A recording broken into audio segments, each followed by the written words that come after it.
Salut les amis, c'est Mode Auteur saison 2. Aujourd'hui, on va aller voir Karamba Dramé, auteur de BD, illustrateur. Voilà, c'est parti, par là.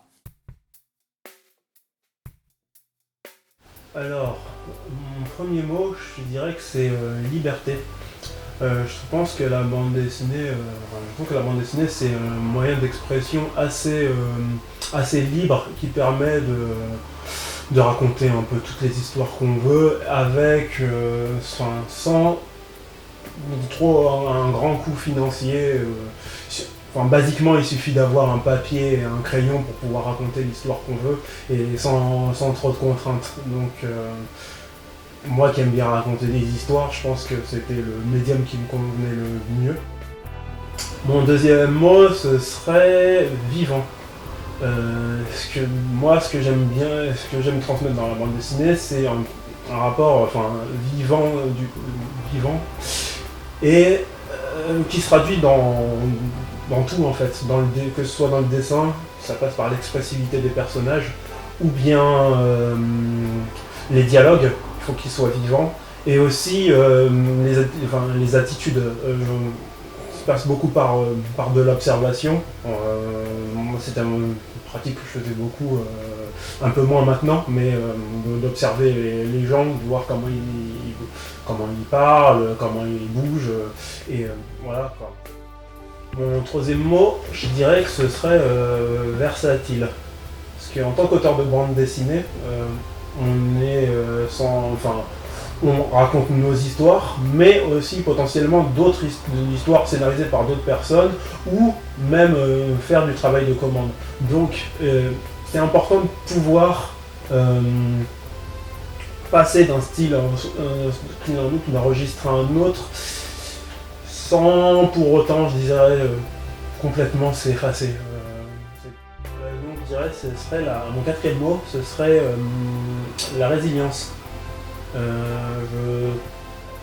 Quand on a par exemple un des projets qui nous tiennent à cœur, qu'on a vraiment envie de présenter et qu'on a vraiment envie qu'il marche, et que ça marche pas, du coup, il faut pouvoir trouver l'énergie en soi de se relancer et se dire là ça a raté, il faut que très vite que je me remette le pied à l'étrier pour pouvoir me présenter autre chose. Et c'est pas toujours évident. Et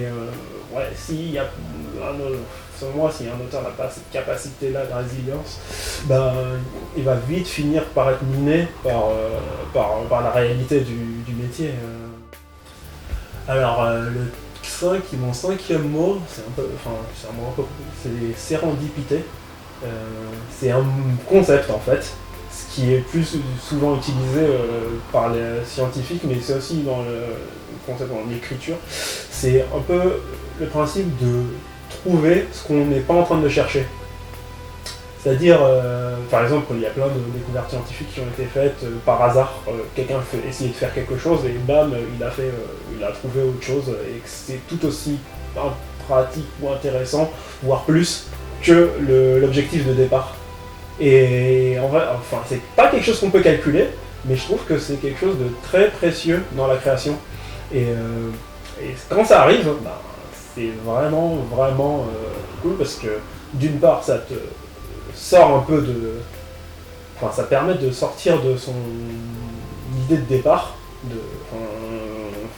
même de ce dont on a l'habitude, parce qu'on n'est jamais à l'abri de découvrir, je sais pas moi, une histoire d'un personnage historique qu'on connaissait pas, et qui dit oui, ce sera pas de faire une histoire sur lui, même ne serait-ce que graphiquement. Par exemple, on tomber sur un artiste qu'on connaissait pas avant et dire que oui, il a un style très inspirant, alors qu'on était en train de chercher quelqu'un d'autre qu'on connaît déjà, mais voilà. Alors absolument pas.